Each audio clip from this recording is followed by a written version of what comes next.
Madame, venez immédiatement, s'il vous plaît, m'a dit le directeur de l'hôtel. Votre mari s'est enregistré chez nous avec une autre femme.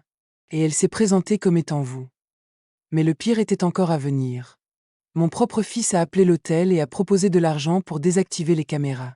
À ce moment-là, j'ai compris. Mon mari et mon fils s'étaient associés. Et ils avaient l'intention de me voler tout ce que je possédais. Mais ils avaient oublié une chose. La chaleur ce jour-là était presque insupportable. L'air autour de la maison de campagne semblait épais, lourd, rempli de l'odeur des pommes trop mûres tombées dans l'herbe haute du jardin. Sur la véranda ouverte, je remuais lentement une grande bassine de confiture de framboise qui bouillonnait doucement. La vapeur chaude montait vers mon visage. Je tenais la cuillère en bois d'une main fatiguée et je mélangeais la confiture en regardant le jardin devant moi. À 64 ans, je sentais déjà la fatigue s'installer dans mon dos, comme un poids invisible posé sur ma colonne. Mais je gardais encore l'habitude de rester droite. Pendant plus de 30 ans, j'avais travaillé dans un milieu où montrer la moindre faiblesse était une erreur. Cette habitude ne disparaît jamais vraiment. Aujourd'hui pourtant, je me sentais épuisé. Au fond du jardin, mes deux petits-fils criaient et couraient entre les arbres. Loès. Attends-moi. Non, c'est moi qui gagne. Leur voix résonnait dans l'air chaud comme deux petites tempêtes. Ils couraient dans l'herbe, renversaient des jouets, se poursuivaient autour des pommiers. Yesaupirai dausmant. La maison était déjà sens dessus-dessous. Des briques de jus ouvertes sur la table, des jouets partout dans le salon, et un ballon abandonné au milieu du couloir. Mais malgré tout cela, je continuais à remuer la confiture. Parce que depuis toujours, dans cette famille, j'étais celle qui tenait tout debout. Celle qui s'occupait de tout. Et ce jour-là ne faisait pas d'exception. Le matin même, Julien était arrivé à la maison avec les enfants. La porte s'était ouverte brusquement et il était entré comme une rafale de vent, avec ce sourire lumineux qu'il avait toujours utilisé pour désarmer tout le monde, surtout moi. « Maman, tu es la meilleure », avait-il lancé en déposant les sacs des garçons dans l'entrée. Derrière lui, mes deux petits-fils s'étaient précipités dans la maison comme deux petites tempêtes, déjà pleins d'énergie. Julien m'avait embrassé rapidement sur la joue. Je sentais sur lui une odeur forte de parfum, un parfum cher, beaucoup trop élégant pour quelqu'un qui prétendait partir passer 2 jours au bord d'un lac avec une canne à pêche. Sur le moment, j'avais remarqué ce détail. Une vieille habitude professionnelle. Autrefois, j'avais appris à observer les petites incohérences. Les gestes, les odeurs, les regards. Les détails racontent souvent plus que les mots. Mais cette fois, j'avais chassé cette pensée. Papa et moi, on part à la pêche pour le fin de semaine, avait-il expliqué tranquillement. Juste entre hommes. On revient dimanche soir. Il avait haussé les épaules avec un sourire. Tu sais, les moustiques, le feu de camp, les histoires stupides. Ça va lui faire du bien. Mon mari Bernard, ces derniers mois, se plaignait souvent de fatigue, de stress, de son cœur qui battait trop vite, et surtout de mon caractère qu'il trouvait trop strict. Alors j'avais simplement hoché la tête.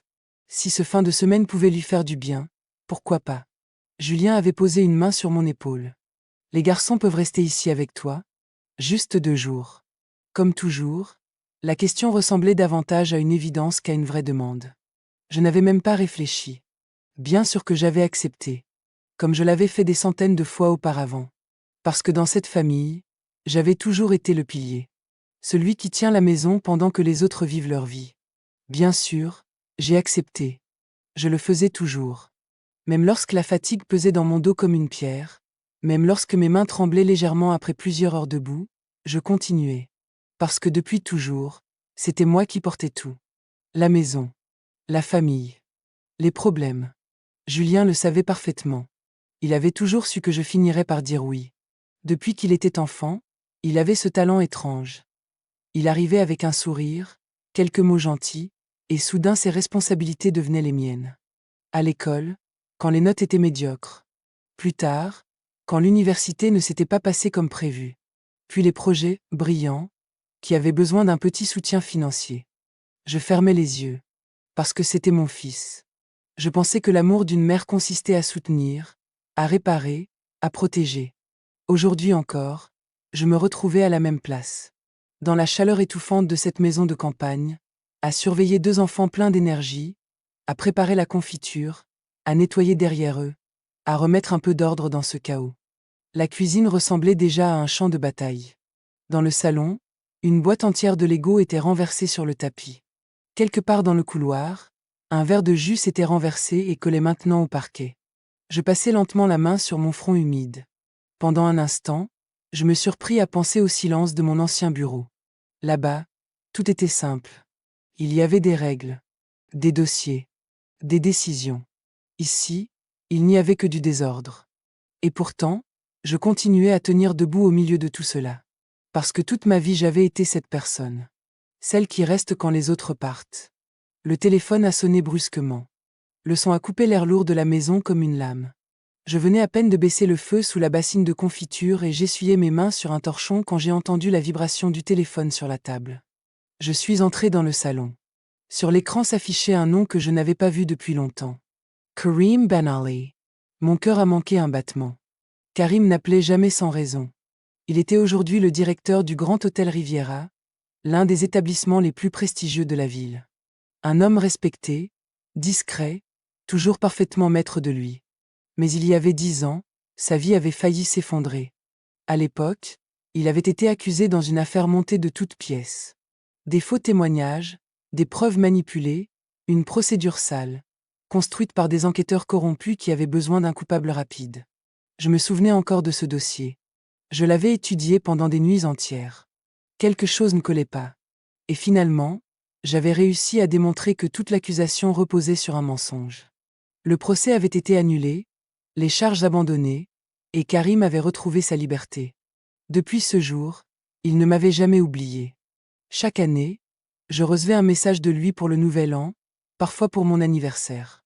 Toujours des mots simples, respectueux. Mais jamais un appel. Encore moins un samedi après-midi. Je regardais l'écran quelques secondes. Puis je décrochai. Allô, Karim? Pendant un instant, je n'entendis rien. Puis sa voix arriva, plus basse que d'habitude. Et immédiatement, je compris que quelque chose n'allait pas. Madame Dumas, dit enfin Karim d'une voix hésitante. Pardonnez-moi de vous déranger un samedi. Je sentais déjà que quelque chose n'allait pas. Karim n'était pas un homme nerveux. C'était même tout le contraire, calme, précis, toujours maître de lui. Mais cette fois, sa voix tremblait légèrement. Qu'est-ce qui se passe, Karim? Demanda-t-il. Parle clairement. Il y eut un court silence au téléphone. Puis il inspira profondément. Je sais que ce que je vais dire dépasse toutes les règles de confidentialité de l'hôtel, mais vous avez autrefois sauvé ma vie. Ma conscience ne me permet pas de me taire. Je me redressai lentement. Une sensation froide commença à s'installer dans ma poitrine. Allez droit au but. Sa réponse tomba, lourde et lente. Votre mari, Bernard Dumas, vient de s'enregistrer dans mon hôtel. Je fronçai les sourcils. Ce n'est pas possible. Il est parti ce matin pêcher avec mon fils. Karim ne répondit pas tout de suite. Quand il parla à nouveau, sa voix était encore plus tendue. Madame, il n'est pas seul. Je sentis mes doigts se crisper autour du téléphone. Que voulez-vous dire? Il est arrivé il y a environ 30 minutes, accompagné d'une jeune femme. Un silence glacial s'installa entre nous. Puis Karim ajouta, presque à voix basse. Et la réservation a été faite sous votre nom. C'est impossible, répondis-je immédiatement. Je regardais le jardin par la fenêtre, comme si la réalité pouvait soudain s'y cacher. Bernard est avec Julien. Ils sont partis ce matin pour un fin de semaine de pêche. Vous devez vous tromper, Karim. Peut-être quelqu'un qui lui ressemble. Au téléphone, Karim resta silencieux quelques secondes. Ce silence n'était pas celui d'un homme qui hésite. C'était celui d'un homme qui cherche comment dire quelque chose de pire. Madame Dumas, dit-il enfin lentement. Sa voix avait changé. Elle était devenue plus grave. Je vous assure que je ne me trompe pas. J'ai vérifié moi-même l'enregistrement. Je sentis un froid étrange courir le long de mon dos. Alors il y a une explication simple, dis-je. Peut-être une erreur administrative. J'aimerais que ce soit une erreur. Il s'arrêta un instant. Puis il ajouta, presque à voix basse. Mais malheureusement, ce n'est pas le plus grave. Il resta immobile. Dans la cuisine, la confiture continuait de bouillir doucement, et les cris des enfants venaient du jardin. Mais dans ma tête, tout était devenu silencieux. Qu'est-ce que vous voulez dire par là? Demandai-je. Karim inspira profondément. Madame Dumas, je crois que vous devez venir ici immédiatement. Pourquoi? Cette fois, il répondit sans hésiter. Parce que ce que votre mari est en train de faire dans cette chambre ne ressemble pas à une simple infidélité. Karim reprit la parole, plus lentement encore. Madame Dumas, il y a autre chose. Restai silenciosa. Quand ils sont entrés dans leur réception, je les ai vus de dos. Pendant une seconde, j'ai cru que c'était vous. Je fronçai les sourcils. Comment ça? Sa voix devint presque embarrassée. La jeune femme qui accompagne votre mari, elle porte votre manteau. Mon cœur se serra. Mon manteau? Oui. Le manteau en cachemire beige. Celui que vous portiez lors de la réception de la mairie l'année dernière. Restai figue. Ce manteau se trouvait dans l'armoire de notre appartement en ville. Personne n'y avait accès. Personne, sauf Bernard. Karim continua. Et ce n'est pas tout. Je n'osais presque plus respirer. Elle porte aussi une broche verte. Une pierre ancienne, un émeraude, je crois. Ma main se referma instinctivement sur le téléphone. Mabroke. Le bijou que ma mère m'avait offert le jour où j'avais obtenu mon diplôme de droit. Et il y a encore une chose, ajouta Karim. Sa voix était maintenant tendue. Cette femme marche comme vous. Comment ça, comme moi? Elle essaie de copier votre démarche. Votre façon de tenir la tête. Même votre coiffure. Elle porte une perruque grise, exactement comme votre chignon. Un silence glacé tomba entre nous. Karim finit par murmurer.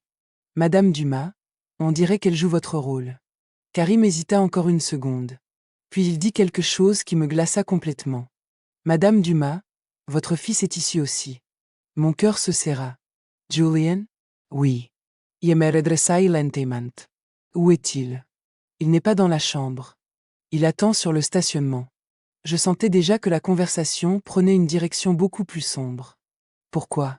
Demandai-je. Karim répondit immédiatement. Parce qu'il m'a appelé il y a 10 minutes.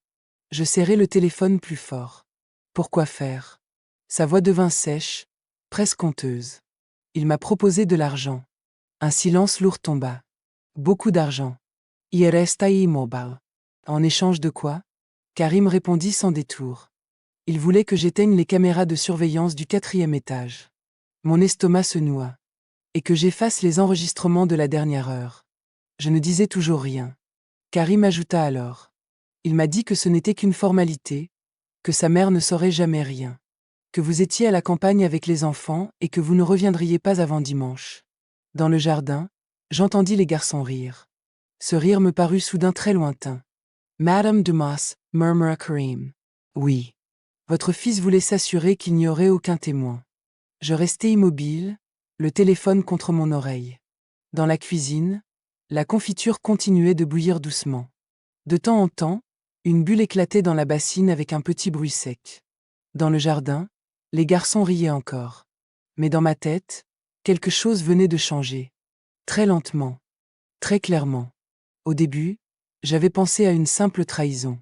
Un mensonge ridicule.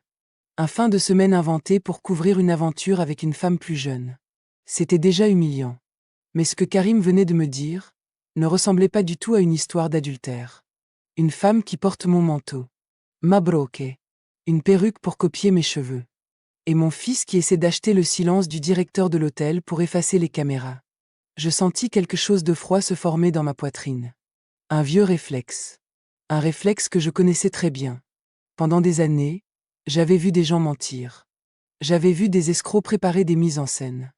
J'avais appris à reconnaître les signes. Et là, les signes étaient évidents. Ils ne cherchaient pas seulement à me tromper. Ils cherchaient à me remplacer. Je regardais lentement la fenêtre, le jardin, la maison.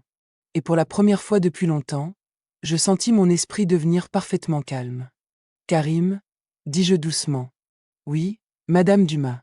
Vous avez bien fait de m'appeler. Je marquai une pause. Puis j'ajoutai. Parce que je crois que mon mari et mon fils ne sont pas en train de me trahir. Ils sont en train de préparer quelque chose de beaucoup plus grave. Je n'ai pas perdu une minute. J'ai raccroché le téléphone et je suis resté debout au milieu de la cuisine quelques secondes. La bassine de confiture bouillait encore doucement derrière moi. Je coupai le gaz d'un geste sec. La mousse rose s'affaissa lentement dans la bassine, laissant des traces sucrées sur les bords. Une image étrange me traversa l'esprit. Toute ma vie familiale ressemblait soudain à cette confiture oubliée sur le feu. Trop longtemps laissée sans surveillance. Je pris mes clés. 5 minutes plus tard, je frappais déjà à la porte de ma voisine. Élise Martin ouvrit presque immédiatement. Elle portait encore son tablier de jardinage et essuyait ses mains pleines de terre sur un chiffon. « Claire, tout va bien? J'ai un appel urgent à régler en ville, dis-je calmement. Une vieille affaire administrative. J'en ai pour quelques heures. Est-ce que tu pourrais garder les garçons? Elle hocha la tête sans poser de questions. Bien sûr. Ils sont adorables. Je lui expliquai rapidement où étaient les goûters, les boissons, les jouets. Pendant que je parlais, je sentais quelque chose en moi se transformer. La fatigue avait disparu. La confusion aussi. Il ne restait qu'une clarté froide. Une lucidité presque familière. La même sensation que j'avais autrefois avant d'entrer dans une salle d'interrogatoire. Merci, Élise, dis-je en me dirigeant déjà vers la voiture. Ne t'inquiète pas, répondit-elle. Les garçons resteront avec moi. Je montai dans mon vieux véhicule tout-terrain. Bernard me répétait depuis des années que je devrais le vendre pour acheter une voiture plus élégante, plus adaptée à mon statut. Je tournai la clé. Le moteur grogna avant de démarrer. Je quittai la maison sans regarder derrière moi. La route vers la ville prenait habituellement presque 1 heure. Ce jour-là, j'y arrivai en 40 minutes. Je conduisais comme autrefois, vite, précisément, sans hésitation. Les virages passaient, les arbres défilaient. Et pendant tout le trajet, une seule pensée tournait dans mon esprit. Mon mari et mon fils avaient commencé une partie. Ils croyaient jouer contre une grand-mère fatiguée. Mais ils venaient de réveiller quelqu'un d'autre. Ils venaient de réveiller l'ancienne procureure. La route défilait devant moi. Les champs, les arbres, les petites maisons perdues au bord de la départementale passaient comme des ombres floues derrière le pare-brise. Je conduisais vite, mais sans précipitation. Chaque geste était précis, automatique. Au début, je ressentais encore cette douleur sourde dans la poitrine. Une douleur lourde, presque physique. 40 ans de mariage. Toute une vie construite autour d'une famille. Et soudain, en quelques minutes, tout semblait se fissurer. Mais au fil des kilomètres, quelque chose changea. La douleur commença à disparaître. Elle ne se transforma pas en panique, ni en tristesse. Elle devint autre chose. Une colère froide. Pas une colère bruyante, pas une explosion émotionnelle. Non. Quelque chose de beaucoup plus dangereux. Une colère méthodique. Professionnelle. Je sentais mon esprit fonctionner comme autrefois. Les faits s'alignaient dans ma tête. Une femme déguisée en moi. Un manteau pris dans mon armoire. Ma broque volée. Un faux enregistrement à l'hôtel sous mon identité. Et Julien qui essaie de faire effacer les caméras. Ce n'était pas un caprice. C'était une mise en scène. Une opération préparée. Et les gens qui organisent ce genre de choses oublient toujours un détail. Ils pensent que leurs victimes sont naïves. Je serrai légèrement le volant. Bernard, Julian. Ils avaient passé toute leur vie à me voir comme la personne qui répare les problèmes, qui ferme les yeux, qui protège la famille. Ils n'avaient jamais vraiment compris ce que j'avais été avant. Le moteur ronronnait. Je pris un virage sans ralentir. Dans ma poitrine, il n'y avait plus de douleur. Seulement cette colère calme, précise. La même que je ressentais autrefois quand je comprenais qu'un criminel venait de faire une erreur fatale. Et quelque part, au fond de moi, une pensée très claire apparut. Il venait de commettre la leur. À mesure que je me rapprochais de la ville, mon esprit devenait de plus en plus clair. Chaque détail trouvait sa place. Le manteau. La broche. La femme qui imitait ma démarche. Les caméras que Julien voulait faire disparaître. Tout cela n'avait rien d'improvisé. C'était un plan. Un plan soigneusement préparé. Je compris alors quelque chose d'essentiel. Pendant toutes ces années, ma famille m'avait regardé comme une femme fatiguée. Une grand-mère tranquille qui passait ses journées entre la maison, les enfants et la confiture. Pour eux, j'étais devenue inoffensive. Provisable. Facile à tromper. Je laissais échapper un léger souffle, presque un rire silencieux. Ils avaient oublié quelque chose. Avant d'être cette femme tranquille dans une maison de campagne, j'avais passé toute ma vie à poursuivre des gens comme eux. Des menteurs. Des manipulateurs. Des escrocs convaincus d'être plus intelligents que tout le monde. Je ralentis légèrement à l'approche de la ville. Le soleil commençait à descendre derrière les immeubles. Dans le pare-brise, je vis mon propre reflet. Mon visage était calme. Trop calme. Et je compris alors exactement ce qui venait de se produire. Mon mari et mon fils pensaient d'avoir trompé une grand-mère fatiguée. Mais en réalité, ils venaient de réveiller l'ancienne procureure. Quand j'arrivai à l'hôtel, je ne passais pas par l'entrée principale. Les portiers en uniforme, les clients élégants et les valises roulantes n'avaient rien à voir avec ce qui m'avait amené ici. Je contournai le bâtiment et entrai par l'accès de service. Karim m'attendait déjà près d'une porte métallique. Il avait l'air plus fatigué que dans mon souvenir. Des cernes sombres sous les yeux, la mâchoire crispée. Mais dès qu'il me vit, il ouvrit la porte sans un mot. « Merci d'être venu si vite », dit-il simplement. « Montre-moi. » Nous traversâmes plusieurs couloirs étroits réservés au personnel. Des femmes de chambre poussant leurs chariots se plaquèrent contre les murs pour nous laisser passer. Finalement, Karim ouvrit une porte et nous entrâmes dans la salle de surveillance. La pièce était sombre, éclairée uniquement par la lueur bleutée des écrans. Toute une rangée de moniteurs couvrait le mur. Là, dit Karim en pointant l'écran central. Camera 402. L'image était parfaitement nette. Un grand salon luxueux apparaissait à l'écran, tapis épais, meubles anciens, rideaux lourds couleur bordeaux. Et au milieu de la pièce, Bernard. Mon mari faisait les 100 pas dans la pièce. Il tenait un verre d'alcool à la main et agitait les glaçons nerveusement. Je connaissais ce geste par cœur. C'était celui qu'il faisait toujours quand il était inquiet. Je le regardais sans ressentir la moindre émotion. Puis quelqu'un entra dans le champ de la caméra. La femme.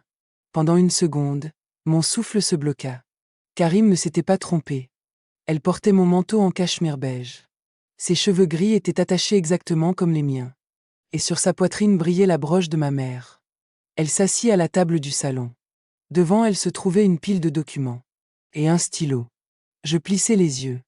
Agrandis l'image, dis-je calmement. Karim appuya sur quelques touches. L'image se rapprocha. Je vis clairement les feuilles étalées devant elle. Des contrats, des formulaires juridiques, et plusieurs pages remplies d'espace pour une signature. Ma signature. Je continuai à fixer l'écran. La femme assise à la table tenait le stylo maladroitement, comme quelqu'un qui essaie d'imiter un geste qui ne lui appartient pas. Devant elle, plusieurs feuilles étaient déjà couvertes de ratures. Elle inspira profondément. Puis elle écrivit.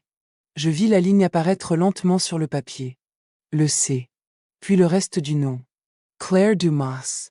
Mais quelque chose n'allait pas. La signature ressemblait à la mienne, sans l'être vraiment. Elle s'arrêtait trop tôt, la courbe finale n'était pas assez nette. Bernard s'approcha d'elle immédiatement. Non, non, pas comme ça, dit-il sèchement. Je n'avais jamais entendu cette voix-là dans notre maison. La fin doit être plus brusque. Claire termine toujours par un trait vers le bas, comme un coup de fouet. Il prit une feuille et lui montra. Regarde. Comme ça. La femme soupira. Ça fait 1 heure que j'essaie, Bernard. Ma main commence à me faire mal. Continue, répondit-il sèchement. Je sentis mes doigts se refermer lentement. Karim, à côté de moi, augmenta légèrement le volume. La femme reprit le stylo. Elle écrivit de nouveau. Encore une fois. Pas encore. Les feuilles se remplissaient d'imitations maladroites de mon nom. Puis Bernard lui tendit une autre page. Maintenant lis le texte à voix haute. Elle se redressa dans la chaise. Pendant une seconde, elle ferma les yeux comme si elle répétait mentalement. Puis elle parla. Et je sentis le sol disparaître sous mes pieds. Elle essayait d'imiter ma voix. Elle ralentissait les phrases, marquait les mêmes pauses que moi. Ok. Claire Dumas, déclara-t-elle, d'un ton forcé. Déclare être en pleine possession de mes facultés mentales. Magorje se serra. Cette femme ne répétait pas seulement ma signature. Elle répétait ma voix. Elle répétait mes mots. Elle répétait mon identité. La femme releva légèrement la tête. Elle tenait la feuille devant elle et lisait le texte lentement, en essayant d'imiter mon rythme. Et Claire Dumas, déclara-t-elle d'une voix artificiellement posée, certifie être en pleine possession de mes facultés mentales et prendre cette décision librement. Je sentis un frisson glacé me parcourir. Elle continua. Par la présente, je transfère l'intégralité de la propriété du domaine familial Dumas, ainsi que l'autorité complète de gestion sur mes comptes bancaires. Elle hésita une seconde et regarda la feuille. À mon fils, Julien Dumas. Dans la salle de surveillance, le silence devint lourd. Je regardais l'écran sans bouger. Sur la table du salon de la suite, plusieurs documents étaient alignés. Une donation, une procuration générale, et un autre papier encore plus inquiétant. La femme reprit la lecture. Cette décision entre en vigueur immédiatement, en raison de la dégradation de mon état de santé et de mon incapacité à gérer correctement mes affaires financières. Je fermai lentement les yeux. Il ne voulait pas seulement transférer mes biens. Il voulait créer une preuve. Une preuve officielle que j'étais devenue incapable de gérer ma propre vie. Une vieille femme confuse, qui aurait elle-même signé la transmission de toute sa fortune. Je rouvris les yeux. Sur l'écran, Bernard hochait la tête avec impatience. « Continue, dit-il. On doit finir avant l'arrivée de Lefebvre. » La femme reprit le stylo. Elle se pencha sur la feuille et écrivit encore une fois mon nom. Claire Dumas. Comme si elle essayait d'effacer mon existence pour la remplacer par la sienne. Je restai immobile devant les écrans. La femme dans mon manteau continuait de lire le texte d'une voix hésitante. Elle s'arrêtait parfois, corrigeait une phrase, puis recommençait, comme une actrice répétant un rôle qu'elle ne comprenait pas complètement. En raison de la dégradation progressive de mes facultés mentales, lut-elle. Mon cœur se serra. Elle avala sa salive et continua. Et de mon incapacité à prendre des décisions financières raisonnables. Bernard s'approcha d'elle et corrigea une ligne avec le doigt. Non, dit-le plus calmement. Comme Claire le ferait. La femme inspira et répéta la phrase. Je décide de confier la gestion complète de mes biens à mon fils Julien Dumas. Je sentis quelque chose de glacial envahir ma poitrine. Ce n'était pas seulement un vol. Il construisait un dossier. Un scénario. Si un jour je contestais ces documents devant un tribunal, il montrerait les signatures. Il montrerait la vidéo. Il dirait que j'avais parlé moi-même, que j'avais reconnu ma propre incapacité. Il ne voulait pas seulement me prendre ma maison. Il voulait effacer ma crédibilité. Transformer Claire Dumas en une vieille femme confuse, incapable de comprendre ce qu'elle signait. Une femme qu'on doit protéger, en lui retirant tout pouvoir. Je regardais l'écran. La fausse Claire écrivait encore mon nom. Et soudain, je compris quelque chose de terrible. Ce n'était pas une simple escroquerie. C'était ma mort civile qu'il préparait. La femme tourna une autre page. Le papier glissa doucement sur la table, et je vis apparaître un nouveau document. Celui-ci était plus long. Elle se pencha légèrement et recommença à lire, toujours avec cette imitation maladroite de ma voix. Je reconnais que, ces derniers mois, ma lucidité s'est progressivement affaiblie. Je sentis mes doigts se crisper. Et que je ne suis plus capable d'évaluer correctement les risques financiers liés à la gestion de mon patrimoine. Bernard fit un geste impatient. Plus lentement. Comme Claire parle. La femme recommença la phrase. En conséquence, je décide volontairement de confier la supervision complète de mes comptes, investissements et propriétés. Elle hésita. À mon fils Julien Dumas, qui devient mon représentant légal pour toutes décisions économiques. Je regardais les autres feuilles étalées sur la table. Karim agrandissement légèrement sur l'image. Les titres apparurent clairement. Déclaration d'altération de jugement. Autorisation de gestion patrimoniale. Transfert de contrôle financier. Chaque document racontait la même histoire. Une femme âgée. Une perte progressive de lucidité. Une incapacité à comprendre la complexité de ses finances. Et la nécessité de placer toute sa fortune sous la supervision d'un membre de la famille. Julian. Tout était écrit. Tout était prêt. Il ne se contentait pas de voler mon argent. Il construisait un dossier parfait pour expliquer au monde entier que je n'étais plus capable de gérer ma propre vie. Je regardais les documents apparaître un à un sur la table de la suite. Chaque feuille racontait la même histoire. Une femme vieillissante. Une confusion mentale progressive. Une incapacité à gérer ses biens. Et toujours la même conclusion. Le fil doit prendre le contrôle. Je sentis alors quelque chose se briser définitivement en moi. Pendant un instant, j'avais encore espéré qu'il s'agissait seulement d'une escroquerie financière. Un vol, une trahison, quelque chose de sale mais simple. Mais ce que je voyais sur ces écrans allait beaucoup plus loin. Ils ne préparaient pas seulement le transfert de mes comptes. Ils écrivaient un récit officiel. Celui d'une femme qui perd la tête. Une femme qui signe elle-même les documents. Qui parle calmement devant une caméra. Qui reconnaît qu'elle ne comprend plus ses propres finances. Une femme que l'on doit protéger, en lui retirant tout pouvoir. Je compris alors toute l'ampleur de leur plan. Ils ne voulaient pas seulement me voler. Ils voulaient me faire disparaître. Pas physiquement, mais socialement.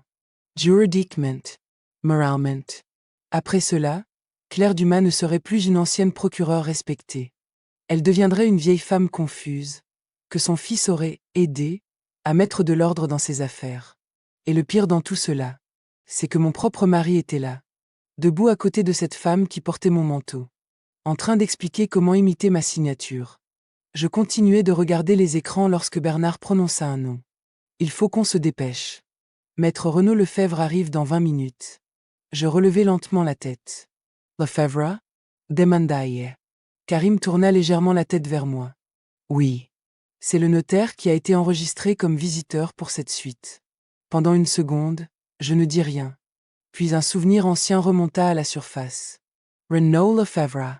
Un homme glissant, toujours impeccablement habillé, toujours entouré de dossiers compliqués. Officiellement, un notaire respecté. Officieusement, un spécialiste des affaires, sensible. Je me souvenais très bien de lui. Il y avait plus de 10 ans, son nom était apparu dans une enquête sur une succession particulièrement douteuse. Une vieille veuve avait signé des documents étranges peu de temps avant de perdre totalement le contrôle de ses biens. Les preuves avaient disparu. Un témoin s'était rétracté. Et l'affaire avait été enterrée. Mais moi, je n'avais jamais oublié ce dossier. Je regardais de nouveau l'écran. Bernard marchait nerveusement dans la suite. La femme dans mon manteau continuait de répéter ma signature. Et quelque part en bas de l'hôtel, Renaud Lefebvre montait probablement déjà vers eux avec son attaché-caisse. Tout s'éclaira immédiatement dans mon esprit. Une fausse signature.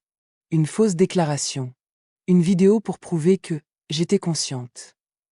Et un notaire pour rendre tout cela légal. Ce n'était pas seulement une escroquerie. C'était un montage juridique parfait. Je murmurais presque pour moi-même. Bien sûr. Karim Miragarda. Vous le connaissez. Je ne quittais pas l'écran des yeux. Oui. Puis j'ajoutai calmement. Et maintenant je sais exactement quel genre d'arnaque ils sont en train de préparer. Je sortis lentement mon téléphone. Si Renaud Lefebvre était impliqué dans cette histoire, alors il existait peut-être encore une faiblesse dans son passé. Et je savais exactement où chercher. Je fis défiler ma liste de contacts jusqu'à un nom que je n'avais pas utilisé depuis des années. Alexandre Perrin.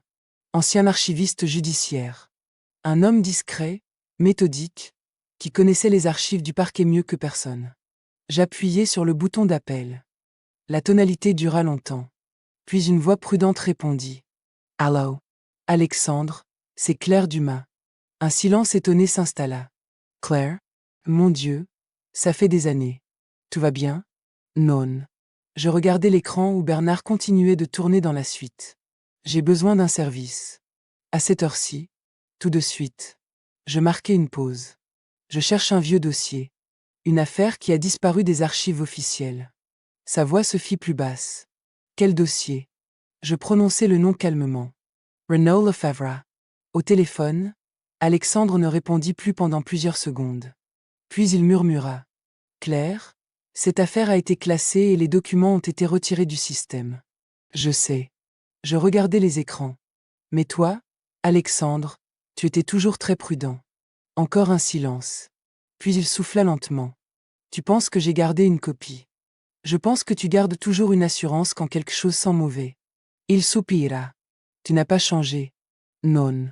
Je serrai légèrement le téléphone. Et ce soir, j'ai besoin de cette assurance. Au téléphone, j'entendis le bruit d'un clavier. Alexandre ne parlait plus. Il travaillait. Je regardais toujours les écrans devant moi. Dans la suite, Bernard versait un autre verre d'alcool pendant que la femme dans mon manteau continuait de répéter ma signature sur une nouvelle feuille. Quelques secondes passèrent. Puis la voix d'Alexandre revint. « Claire, tu avais raison. Je m'en doutais. J'ai retrouvé quelque chose. Il restai silenciose. Ce n'est pas dans les archives officielles, continua-t-il. Mais j'avais conservé certains numériques sur un disque externe. Juste au cas où. Je fermai les yeux un instant. Alexandre reprit. L'affaire de la veuve Morel. 2009. Tu te souviens. Bien sûr que je m'en souvenais. Une vieille femme avait signé une donation étrange quelques semaines avant d'être déclarée mentalement incapable. Toute sa fortune avait changé de main. Le dossier avait mystérieusement disparu avant le procès. Il y a une pièce très intéressante, ajouta Alexandre. Laquelle? Le rapport d'expertise sur la signature. L'expert affirmait qu'elle avait été imitée. Je sentis un léger sourire apparaître sur mes lèvres. Et qui avait validé l'acte? Alexandre n'hésita pas. Renaud Lefebvre. Je regardai de nouveau l'écran. Dans la suite, Bernard vérifiait sa montre. Ils attendaient tous l'arrivée du notaire. Alexandre reprit. Si ce document ressort aujourd'hui, Lefebvre risque de perdre sa licence. Et peut-être pire. Parfait. Mon téléphone vibra une seconde plus tard. Un message venait d'arriver. Le fichier. Je l'ouvris. Les pages apparurent à l'écran. Le rapport d'expertise.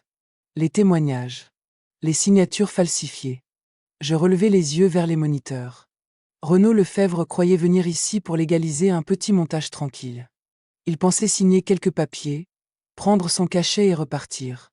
Il ignorait qu'un fantôme de son passé venait de sortir des archives.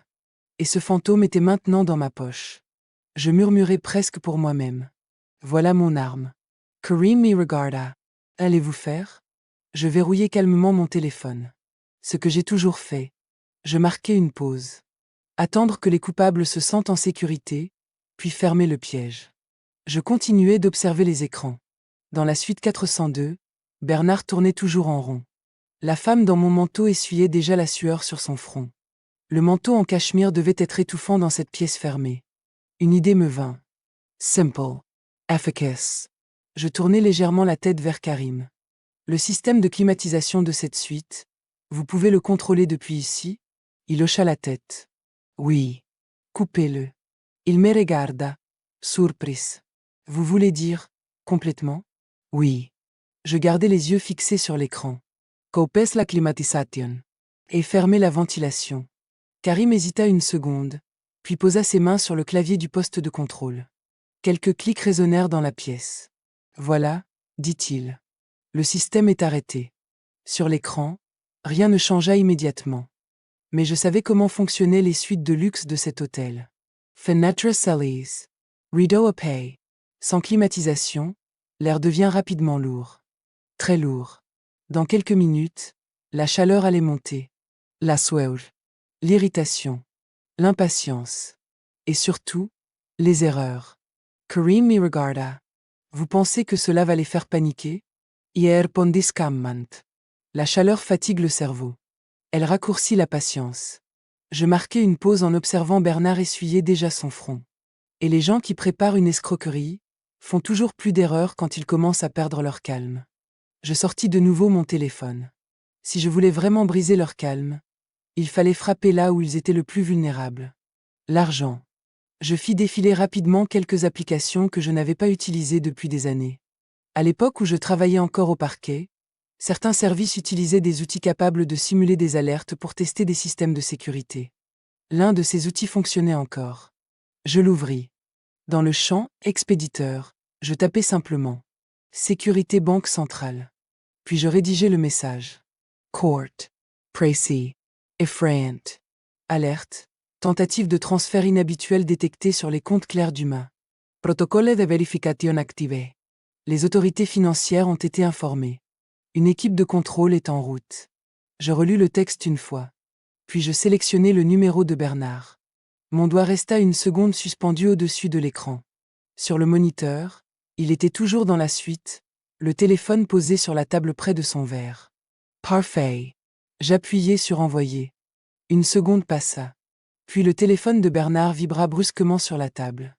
Le son aigu de la notification résonna dans la pièce. Il se retourna immédiatement. Je vis son visage se tendre tandis qu'il attrapait l'appareil. Ses yeux parcoururent le message. Et en une fraction de seconde, toute la couleur disparut de son visage. Bernard resta figé en regardant l'écran de son téléphone. « Julien » dit-il soudain d'une voix étranglée. Mon fils, qui installait une petite caméra sur un trépied près de la table, leva la tête. « Quoi encore? Viens voir ça. » Julien soupira, visiblement agacé, puis s'approcha. Bernard lui tendit le téléphone. Je vis les yeux de Julien parcourir le message. Son expression changea immédiatement. « C'est quoi ça ?» Bernard parlait déjà plus vite. « Ça dit qu'une alerte bancaire a été déclenchée. Une tentative de transfert suspect, et qu'une équipe de contrôle arrive. » Julien secoua la tête. « C'est impossible. On n'a encore rien transféré. » Dans le fauteuil, la femme qui portait mon manteau se redressa. « Qu'est-ce qui se passe ?» Bernard passa une main tremblante dans ses cheveux. « Il parle d'un protocole de vérification. Le notaire n'était pas encore arrivé, mais la tension dans la pièce montait déjà. Julien regarda à nouveau le téléphone. Peut-être un pourriel. Un pourriel qui parle de tes comptes et du nom de ta mère, répondit Bernard avec nervosité. La femme se leva brusquement. Il fait une chaleur horrible ici. Elle tira légèrement sur le col du manteau. Pourquoi la climatisation ne marche plus? Personne ne répondit. Julien regardait toujours l'écran du téléphone. Bernard commençait à faire les 100 pas. Et dans la salle de surveillance, je regardais le calme disparaître de la suite comme de l'eau qui fuit d'un verre brisé. La peur venait d'entrer dans la pièce. Et avec elle, les premières fissures dans leur sang-froid. Quelques minutes plus tard, la porte de la suite s'ouvrit. Un homme entra. Costume sombre, ventre légèrement en avant, une serviette de cuir serrée contre la poitrine. Renaud Lefebvre, le notaire. Je reconnus immédiatement sa silhouette. 10 ans avaient passé, mais certains visages ne changent jamais vraiment. Sur l'écran, Julien se tourna vers lui. Enfin, on vous attendait. Lefebvre posa sa serviette sur la table et s'éventa légèrement avec sa main. Il fait une chaleur épouvantable ici. Votre climatisation est en panne?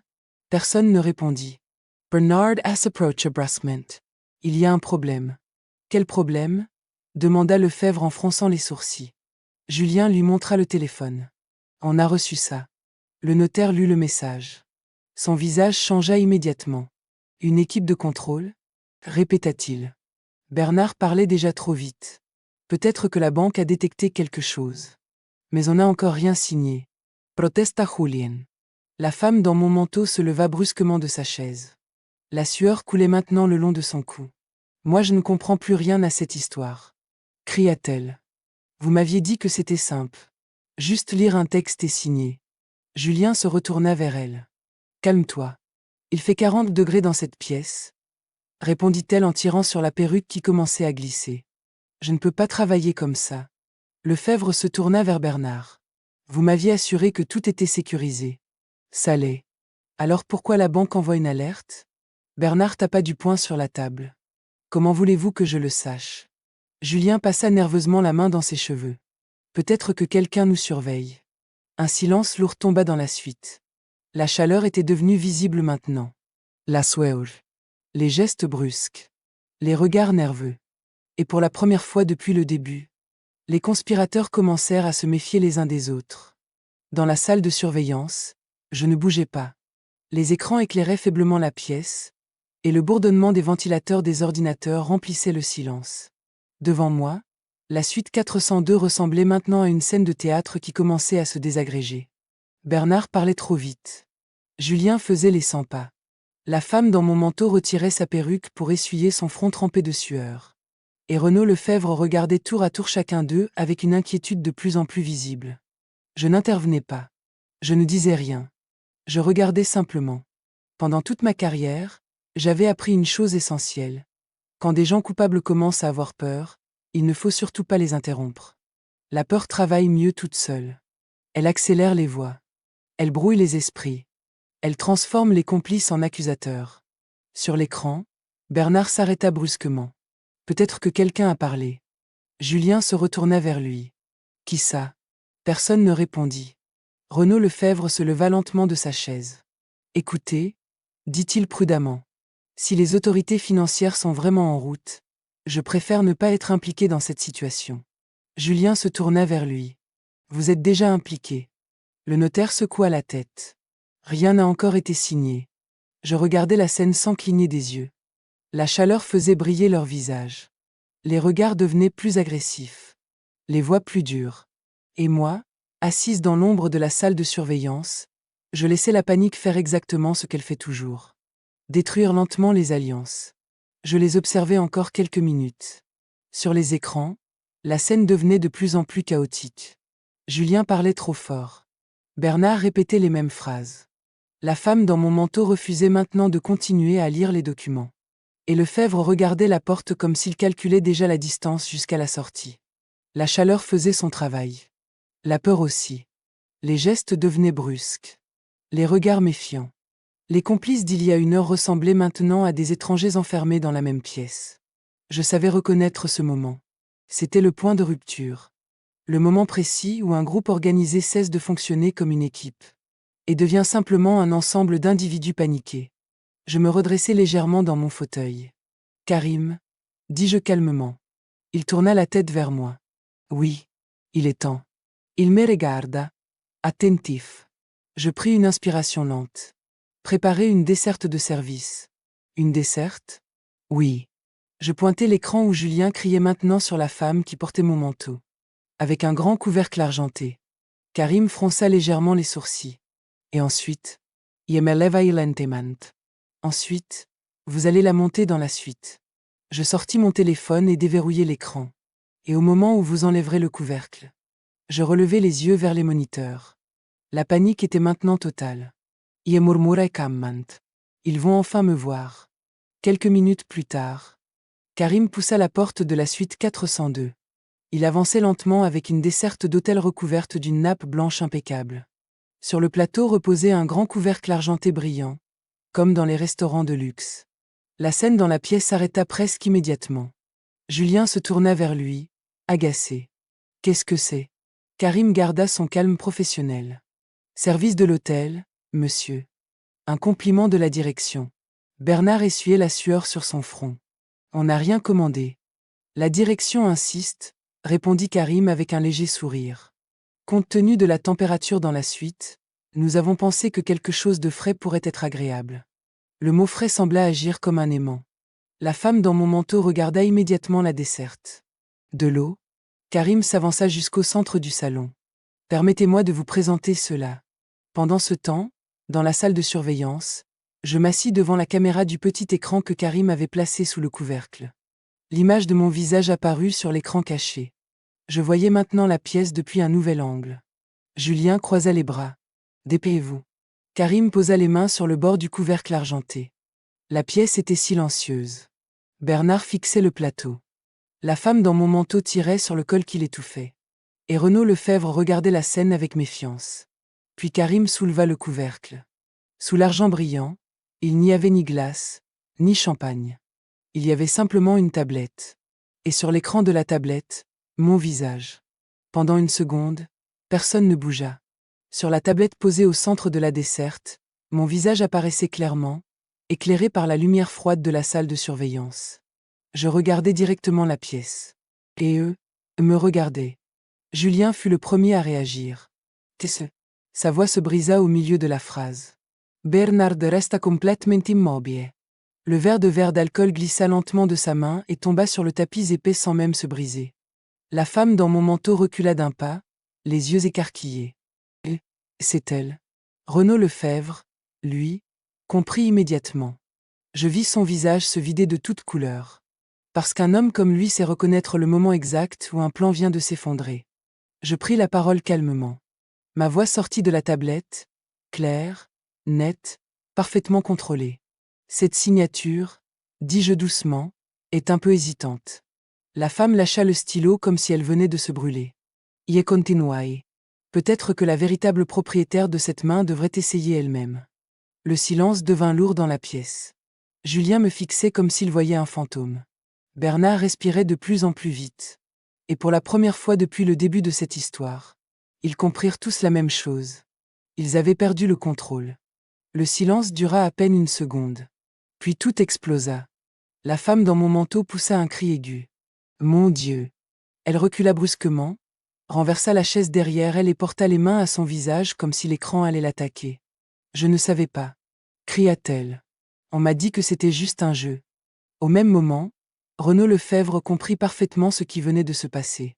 Je vis son regard passer de la tablette à la porte. Son instinct prit le dessus. Sans dire un mot, il attrapa sa serviette de cuir et se dirigea vers la sortie. « Je ne participe pas à ça, » dit-il précipitamment. « Je n'ai rien signé. » Il tourna la page. La porte ne s'ouvrit pas. Il tira une seconde fois, plus fort. Rien. Je posai calmement mon doigt sur le panneau de contrôle dans la salle de surveillance. Le verrou électronique de la suite venait d'être activé. Sur l'écran, Lefebvre tirait maintenant la poignée avec nervosité. « Ouvrez cette porte. » Personne ne répondit. Julien restait figé au centre de la pièce. Et Bernard. Bernard me regardait, directement à travers l'écran. Son visage avait changé. Il n'y avait plus de colère. Plus d'assurance. Seulement cette expression que j'avais vue tant de fois dans ma carrière. Le regard d'un homme qui comprend. Soudainement, que tout est terminé. Je me levai de mon fauteuil dans la salle de surveillance. Karim, dis-je calmement. Il me regarda. Oui. Ouvrez la porte. Quelques secondes plus tard, le verrou électronique de la suite se désactiva. Je pris l'ascenseur seul. Quand les portes s'ouvrirent au 4e étage, le couloir était silencieux. Je marchai lentement jusqu'à la porte 402. Puis j'entrai. La chaleur me frappa immédiatement au visage. Dans la pièce, tout le monde se retourna vers moi. La femme dans mon manteau se plaqua contre le mur. Julien restait figé près de la table. Bernard ne bougeait plus. Mais celui que je regardais, c'était Renaud Lefebvre. Le notaire tenait toujours sa serviette contre lui comme un bouclier. Je sortis mon téléphone. Je fis défiler un fichier. Puis je tournai l'écran vers lui. Regardez bien, maître Lefebvre. Il hésita. Puis ses yeux tombèrent sur la page affichée. Je vis immédiatement le moment précis où il reconnut le document. La couleur disparut de son visage. Où avez-vous trouvé ça? Je parlai comment. Affaire Morel. 2009. Il avala difficilement. Le rapport d'expertise sur la signature falsifiée, celui qui a mystérieusement disparu du dossier officiel. La pièce était silencieuse. Je continuai. La vieille veuve qui avait soudainement perdu la tête, quelques jours avant de signer la donation de toute sa fortune. Je fis un pas vers lui. Et le notaire qui avait validé l'acte. Je marquai une pause. Vous. La sueur coulait maintenant le long de son visage. Si ce document revient devant un tribunal, ajoutai-je doucement, votre carrière est terminée. Je rangeai mon téléphone. Et vous pourriez même finir en prison. Renaud Lefebvre me regardait comme s'il voyait un juge prononcer une condamnation. Il comprenait parfaitement ce que je venais de lui montrer. Et surtout, il comprenait que je tenais désormais sa chute entre mes mains. Renaud Lefebvre resta immobile, ses yeux passaient de mon visage, aux documents étalés sur la table. Puis tout à coup, quelque chose céda en lui. Non, murmurai. Il lâcha sa serviette de cuir sur le sol. D'un geste brusque, il se pencha sur la table et attrapa la première feuille. La Vaunaschen. Il la regarda une seconde. Puis il la déchira en deux. Le bruit du papier se déchirant résonna dans la pièce. Julien fit un pas en avant. Mais qu'est-ce que vous faites? Lefebvre ne répondit même pas. Il saisit la feuille suivante. La procuration générale. Et la déchira aussi. Puis une autre. Et encore une autre. Les morceaux de papier commencèrent à tomber sur le sol comme une pluie blanche. Il n'y a plus de documents. Cria-t-il soudain. Rien n'a été signé. Il se tourna vers moi, le visage couvert de sueur. Je n'ai rien validé. Rien enregistré. Officiellement, cette réunion n'existe pas. Il ramassa les derniers papiers et les déchira eux aussi. La table était maintenant couverte de fragments de contrats. Julien regardait la scène avec incrédulité. Vous êtes devenu fou? Mais Lefebvre secouait déjà la tête. Non. Sa voix tremblait. Je me prodgue. Puis il pointa soudain son doigt vers Julien. C'est lui. Un silence lourd tomba dans la pièce. C'est lui qui m'a appelé. Lui qui m'a proposé l'argent. Lui qui m'a dit que sa mère était d'accord mais trop fatiguée pour venir signer. Julien resta figé. Et dans la pièce étouffante, je vis apparaître ce moment que je connaissais si bien. Le moment où un complice comprend que la seule manière de survivre, c'est de trahir les autres. Lefebvre ne s'arrêta plus. La peur avait pris le contrôle. Il pointait maintenant Julien du doigt comme si sa vie dépendait de cette accusation. C'est lui qui a tout organisé, cria-t-il. C'est lui qui m'a contacté. Julien resta figé. Vous délirez. Mais le notaire secoua violemment la tête. Non. Vous m'avez appelé il y a 2 semaines. Vous avez dit que votre mère voulait transférer certains biens discrètement, mais qu'elle ne pouvait pas se déplacer. Il se tourna vers moi, presque suppliant. Je croyais que vous étiez d'accord. Il m'a dit que c'était une décision familiale. Julien fit un pas vers lui. Fermez-la. Vous m'avez proposé le triple du tarif habituel. Continua Lefebvre sans s'arrêter. Pour venir ici en urgence et préparer les documents. La femme dans mon manteau regardait maintenant Julien avec peur. Bernard, lui, ne disait toujours rien. Lefebvre reprit. L'idée de la vidéo, c'était aussi la vôtre. Julien serra las poings. Vous êtes en train de mentir. Vous vouliez filmer la signature pour prouver que votre mère était consciente et volontaire. C'est vous qui avez insisté pour ça. Il désigna la caméra posée sur le trépied près de la table. Regard as. Tout est là. Le silence devint lourd. Tous les regards se tournèrent vers Julien.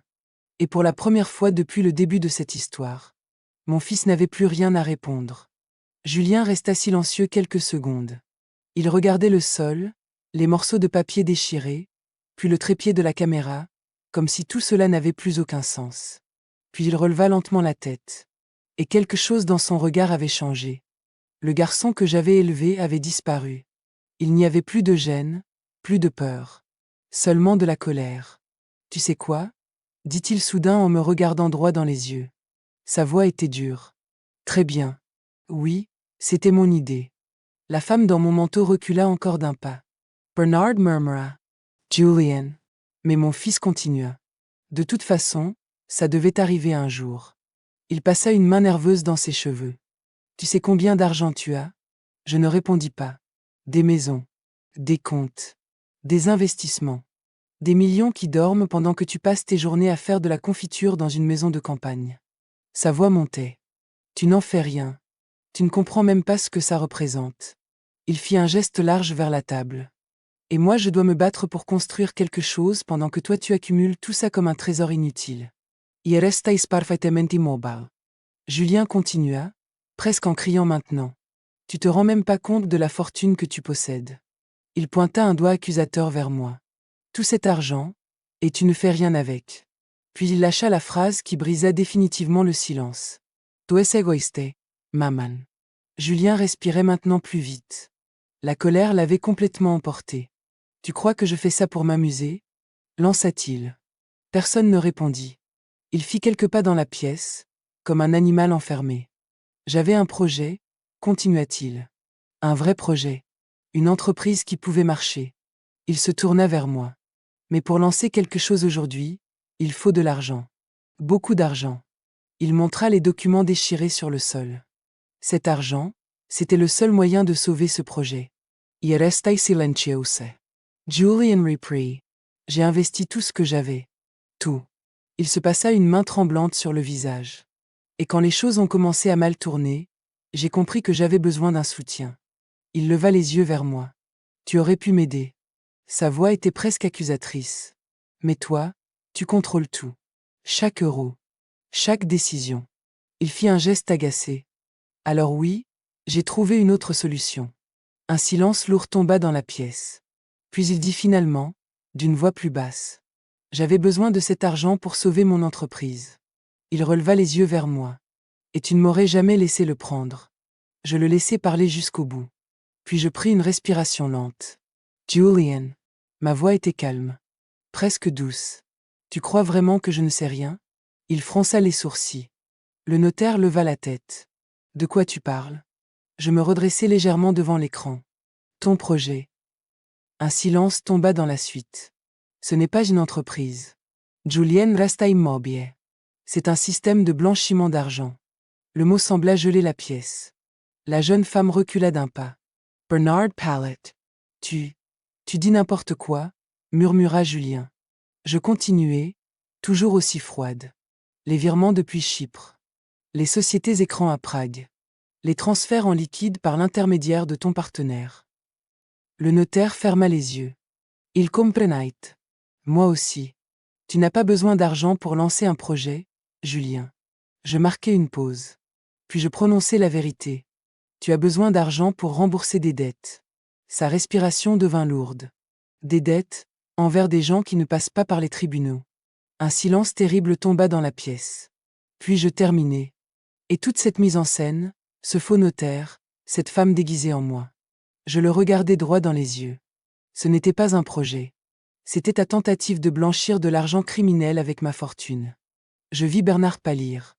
Depuis plusieurs minutes, il ne disait presque rien. Il regardait Julien, puis les morceaux de documents au sol, puis l'écran où mon visage apparaissait. Et je compris qu'il venait enfin de réaliser l'ampleur de ce qui se passait. Ses épaules s'affaissèrent. « Écoute, » dit-il soudain en se tournant vers moi. Sa voix n'avait plus rien de sûr. Tout ça, ce n'est pas ce que tu crois. Y restai silencioso. Il fit un pas vers la tablette. Je ne savais pas que ça irait aussi loin. Julien leva les yeux vers lui, stupéfait. Papa. Mais Bernard continua, presque précipitamment.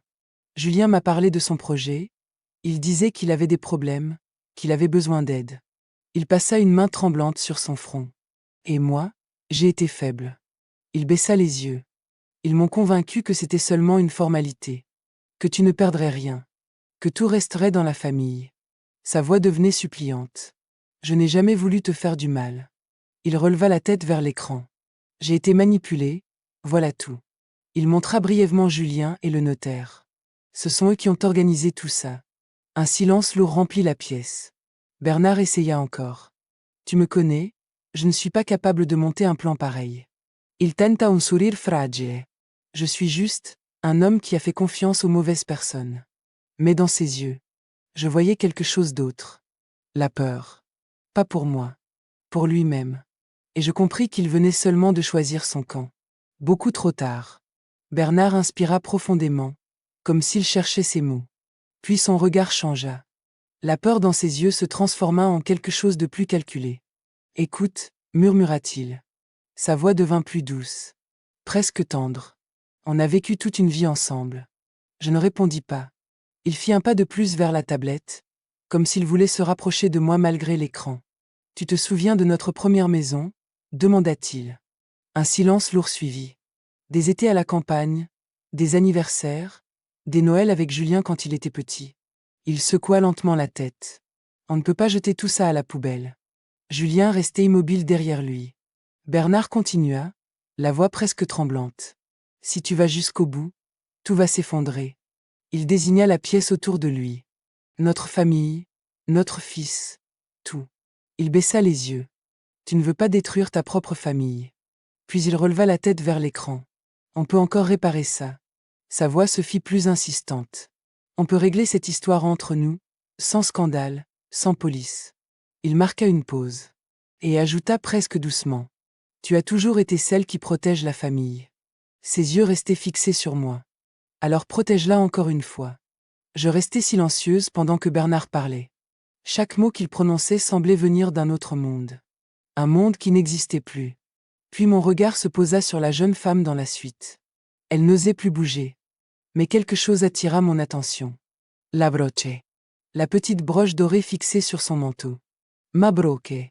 Je la reconnus immédiatement. C'était celle de ma mère. Elle me l'avait donnée le jour où j'avais prêté serment au tribunal. Pendant un instant, tout devint très clair. Je ne regardais plus mon mari. Je ne regardais plus mon fils. Je regardais simplement cette inconnue. Une étrangère. Qui portait mes vêtements. Qui imitait ma voix. Qui répétait ma signature. Et qui portait la broche de ma mère comme si elle lui appartenait. Je sentis quelque chose se briser définitivement en moi. Pas une colère. Pas une douleur. Quelque chose de plus calme. De plus froid. Je compris alors une chose simple. Ils n'avaient pas seulement essayé de me voler mon argent.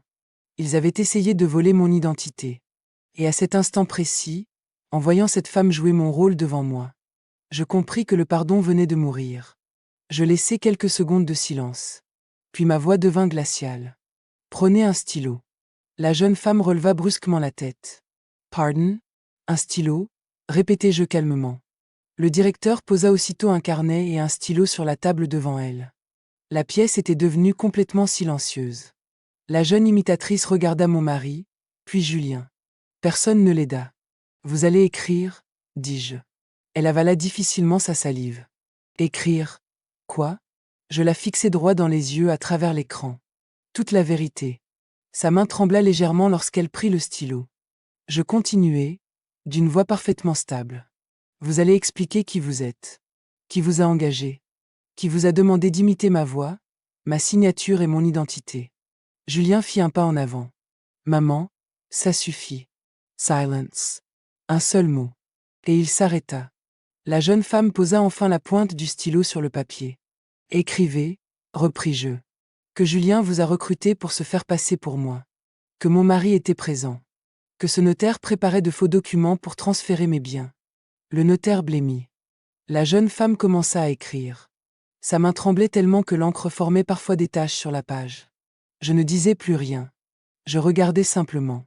Chaque mot qu'elle écrivait scellait leur destin. Au bout de quelques minutes, elle posa le stylo. La feuille était remplie. Et pour la première fois depuis le début, la vérité existait noir sur blanc. Je regardais la feuille écrite quelques secondes. Puis je levai les yeux vers Bernard. Maintenant, parlons de toi. Il fronça les sourcils. Quoi encore? Je penchai légèrement la tête. Tu te souviens de notre contrat de mariage? Il hésita. Bien sûr. Je vis dans son regard qu'il n'y pensait presque jamais. Signé il y a 38 ans, dis-je calmement. Le notaire releva brusquement la tête. Il commençait à comprendre. Il y a une clause particulière dans ce contrat, continuai-je. Bernard resta silence. Une clause ajoutée à la demande de mon avocat à l'époque.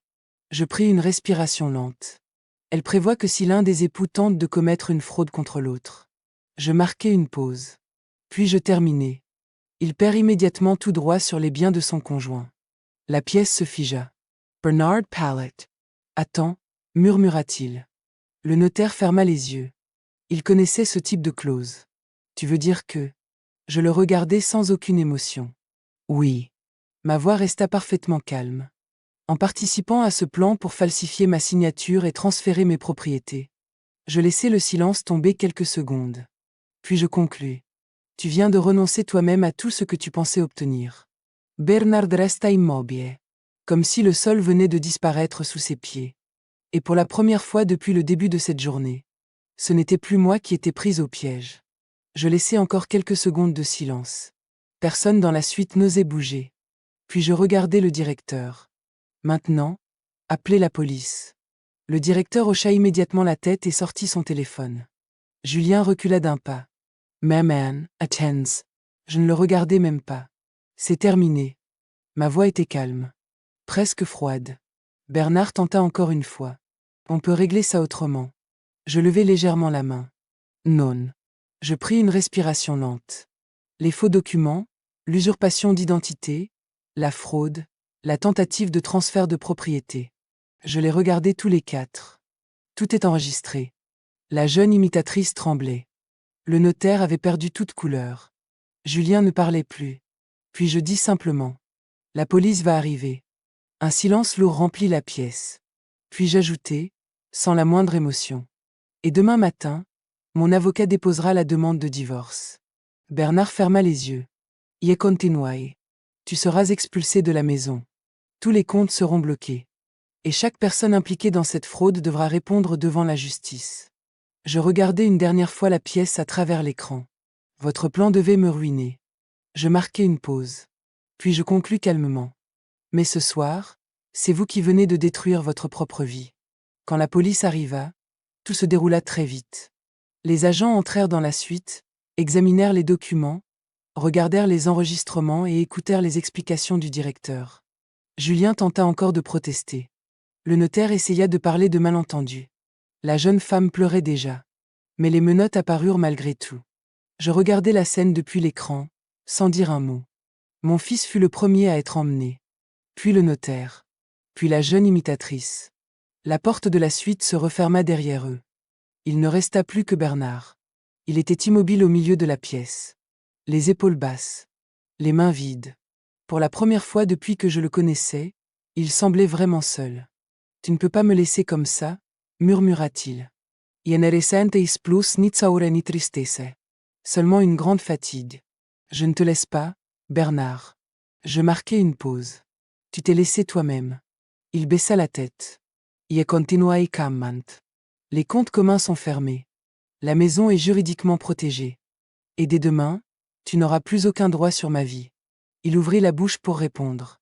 Mais aucun mot ne sortit. Je le regardai une dernière fois. Cet homme avec qui j'avais partagé tant d'années. Et pourtant je ne reconnaissais plus rien. Adieu, Bernard. Puis l'écran devint noir. Et pour la première fois depuis très longtemps, je sentis que ma vie m'appartenait de nouveau. Quand tout fut terminé, je restai encore quelques minutes dans la salle de surveillance. Le silence était presque irréel. Plus de cris. Plus de mensonges. Seulement le calme après la tempête. Le directeur de l'hôtel me regarda avec respect. « Madame, souhaitez-vous que quelqu'un vous raccompagne » Je réfléchis un instant. Puis je secouai doucement la tête. « Non. » Je descendis lentement dans la réception de l'hôtel.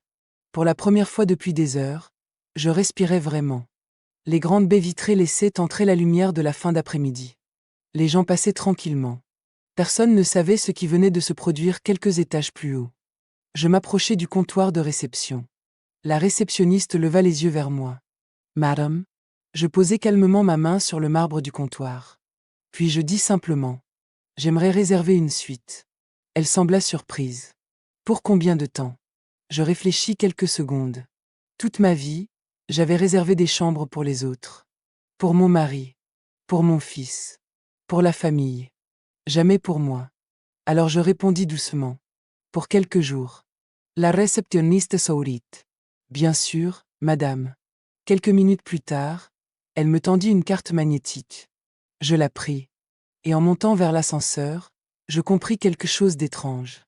Pour la première fois de ma vie, je n'étais plus en train de servir quelqu'un. Je vivais simplement pour moi. Je passais la première nuit dans la suite comme dans un rêve calme. Le silence était profond. Personne ne m'appelait. Personne ne demandait rien. Le lendemain matin, je me réveillai lentement, avec la lumière du soleil qui entrait par les grandes fenêtres. Je restai quelques minutes assise près de la table avec une tasse de café. Et pour la première fois depuis très longtemps, je pensais à l'avenir. Pas à celui de mon mari. Pas à celui de mon fils. Au mien. Je sortis mon téléphone. Je cherchai quelques minutes. Puis je trouvai ce que je voulais. Un voyage. La Toscane. Les collines, les villages anciens, les routes bordées de cyprès. Je regardai les photos. Puis je réservai le billet sans hésiter. Quand la confirmation apparut sur l'écran, je restai immobile quelques secondes. Toute ma vie, j'avais organisé les voyages des autres. Les vacances de la famille, les déplacements professionnels de mon mari, les études de mon fils. Mais jamais un voyage pour moi seul. Je posai le téléphone sur la table. Et je souris légèrement. À cet instant précis, je compris quelque chose de simple. Ma nouvelle vie venait de commencer. Une vie où je ne serais plus une femme qu'on utilise, mais une femme enfin libre.